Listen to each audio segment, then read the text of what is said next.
Hamzah tak sebut kenyataan Dr. Mahathir bincang dalam mesyuarat PN. Mesyuarat PN minggu ini, Presiden Gerakan Dominic Lau berkata dia akan mendesak gabungan itu untuk mengecam Dr. Mahathir berhubung kenyataan bernada perkauman yang dikeluarkan terhadap masyarakat India di Malaysia. Bagaimanapun sama ada perkara itu dibangkitkan atau tidak, atau ada sebarang keputusan dibuat tidak jelas. Dalam kenyataan berkenaan mesyuarat itu malam tadi, mesyuarat Setiausaha Agong PN, Hamzah Zainuddin tidak menyebut jika perkara itu dibincangkan. Sebaliknya Hamzah berkata, mesyuarat itu membincangkan masalah kos sara hidup. Majlis tertinggi membincangkan situasi terkini beban sara hidup yang semakin mendesak, termasuk isu kenaikan taraf air dan suara mendesak kerajaan persekutuan supaya memberi keutamaan kepada isu ekonomi dan menyelesaikan masalah rakyat, katanya. Tuan-tuan, saya lawak juga tengok PN ni. Dia meeting. Dia kata isu ekonomi, isu tarif air supaya kerajaan persekutuan bagi utamaan kepada ekonomi dalam selesai masalah rakyat. Tetapi negeri yang paling mendesak untuk minta kenaikan tarif ini adalah Kelantan, Kedah dan juga Terengganu. 3 negeri ni paling mendesak minta kenaikan air. Tapi kemudian dia kata kerajaan persekutuan tak wajar berbuat demikian. Seolah-olah dia kata demikian. Tetapi kenapa Dominic Lau sekarang ni mendesak supaya PN pergi kecam Mahathir? Dia simple je tuan-tuan. Sebab Mahathir sekarang ini sudah menyinggung perasaan kaum India. So bila sudah menyinggung perasaan kaum India, Dominic Lau ni, yalah dia bukan Melayu kan, satu. Kedua, dia sepatutnya bertanggungjawab. Gerakan ni bertanggungjawab untuk nak memenangi hati orang bukan Melayu. So dengan kenyataan Mahathir yang sekarang ini bersama PAS, tindakan tersebut sebenarnya is very damaging for Perikatan Nasional, terutama di kalangan orang bukan Melayu. Polis suspek kes khianat rumah Ngeh dipercayai guna petrol. Memanglah, dia terbakar. Memanglah. Pengesaran awal mendapati bahan bakar yang digunakan di rumah Ngeh di Bruas, air tawar adalah daripada petrol. Ketua Polis Perak, Datuk Seri Muhammad Yusri berkata, pengesaran itu dibuat oleh pihak bomba pada 18 Januari lepas. Surat laporan rasmi dihantar kepada pihak polis dalam masa dekat. Muhammad Yusri berkata 11 individu telah dirakam keterangan setakat ini bagi membantu siasatan di bawah kanun kesiasaan. Orang awam yang ingin maklumat berkaitan dengan kes ini boleh menghubungi ASP Muhammad Azalan Abdul Karim di talian seperti yang disebutkan. Pada 12 Januari, polis menahan seorang lelaki berusia lingkungan 30-an di Shah Alam kerana disaki melakukan khianat api di kediaman Ngeh dan merampas 2 telefon bimbit dalam tangkapan tersebut. Dalam kejadian awal 10 Januari, rumah Ngeh dipercayai dilontar dengan molotov koktail menyebabkan kebakaran yang memusnahkan sebuah kereta manakala 2 kenderaan lagi mengalami kerosakan. Saya tertarik nak menunggu tentang kes ini, siasatan dan dakwaan. Saya tertarik. I'm really interested to know further about this. InsyaAllah. Alright. Okay, saya nak cerita tentang politik. Dia masuk politik lah pula. Ni kenyataan berkenaan dengan, dia kata apa?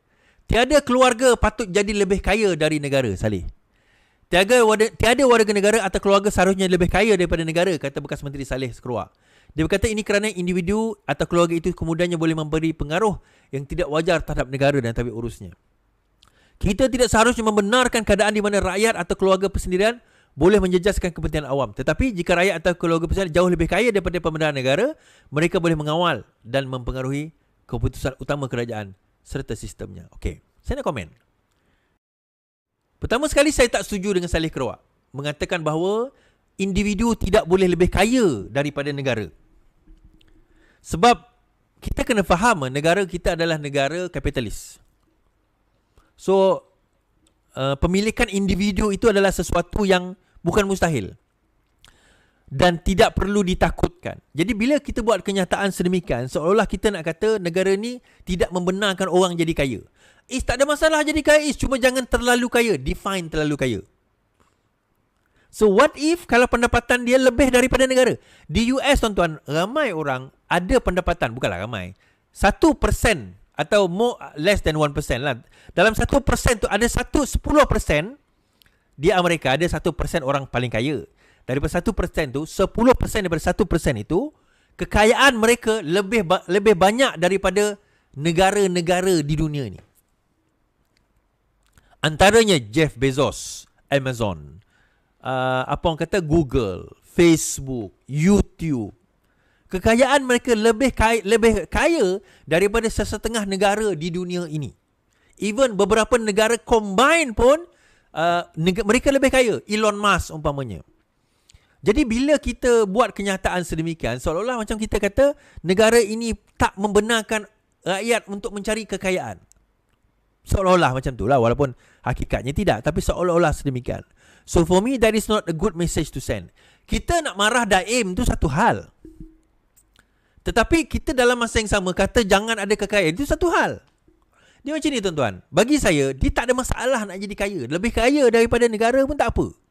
Tetapi jangan berlaku lari bayar hutang, lari bayar LHDN, lari daripada apa orang kata, daripada yang tak sepatut dengannya lah. Bawa harta keluar negara, tak declare, takut nak declare, songlap, rasuah, yang tu yang tak boleh. Dia bukan isu kaya atau tidak. Dia isunya adalah tentang perkara tersebut. So bagi saya tak bersetuju dengan kenyataan salih keruak tersebut lah. Okey. Kenapa tiba-tiba keluar cerita ini? Keluar cerita ini. Kita akan pergi tengok perkara tersebut selepas kita baca ini. Ni saya baca ni dulu. Saya patutnya baca ni dulu tadi. Mat Sabu sedia kaji keperluan struktur semula sistem beras. Menarik ni tuan-tuan.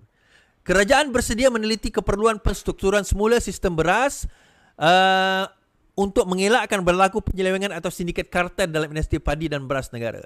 Menteri Pertanian Mat Sabu berkata kementeriannya memandang serius dakwaan isu kartel dan berlaku permainan pihak tertentu dalam sektor berkenaan. Kita memandang serius isu beras dan buat apa saja perkara yang boleh, termasuk soal struktur sistem beras apakah perlu dikaji semula. Kerajaan akan menilai semula dari sudut struktur organisasi beras di Malaysia. Muhammad berkata demikian pada sidang media sempena lawatan kerja ke kolam ternakan air di ARC Berkat Agro Sdn Bhd Agrofood. Sebelum ini Persatuan Beras Bumi Putra Malaysia Barim mendakwa wujud permainan tertentu di dalam padi beras nasional Bernas selain mendakwa isu kartel berkemungkinan benar-benar berlaku. Presiden Barim Ismail Awang dilaporkan berkata ahli persalinan tidak dapat mendapat bekalan beras tempatan daripada Bernas kerana dikatakan tiada stok. Sebaliknya, sebahagian besar pasaraya mendapat bekalan berkenaan.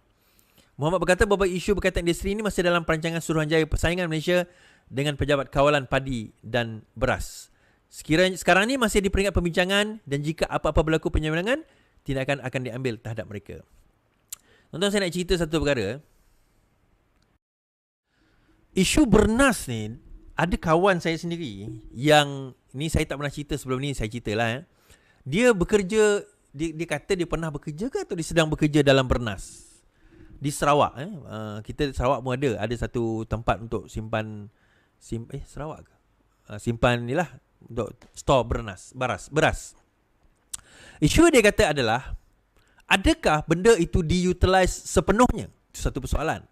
Adakah benar Bernas mengagihkan beras tersebut kepada dan di tempat yang sepatutnya ataupun mereka mengambil tindakan yang tidak sewajarnya.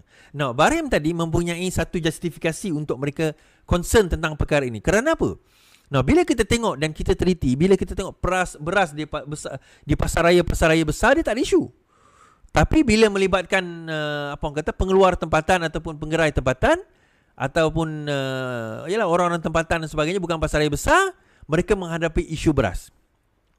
Untuk selesaikan masalah beras ni, macam saya kata, kerajaan telah identify beberapa tempat, terutama di Sarawak dan juga di Semenanjung, untuk penanaman beras nasional. Itu satu isu. Another one tadi saya baca tentang bawang.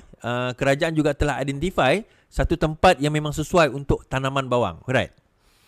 Tetapi isu keterjaminan makanan, isu tentang beras dan sebagainya ni, kita sebenarnya macam saya dah pernah saran sebelum inilah.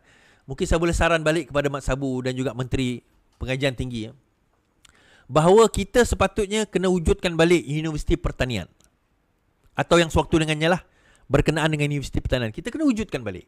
Sebab bagi saya, kita dah mula dan kena kaji berkenaan dengan isu pertanian dan kena ada expert berkenaan dengan isu pertanian. Bukan kita tak ada expert, ada. Tetapi kita tak ada pengkhususan untuk universiti yang mengkaji tentang pertanian sebagaimana yang pernah kita ada. Universiti Pertanian Malaysia, UPM, satu masa dahulu. Sebelum ditukar kepada Universiti Putra Malaysia. For me, better kita kerajaan sekarang ini memandang serius ke arah untuk mewujudkan kembali pusat kajian untuk pertanian dan fokus kepada pertanian, terutama sekarang ini apabila kita sudah pergi kepada pertanian moden dan juga pertanian melibatkan AI, teknologi, engineering dan sebagainya. So better kita buat macam tu. Baik.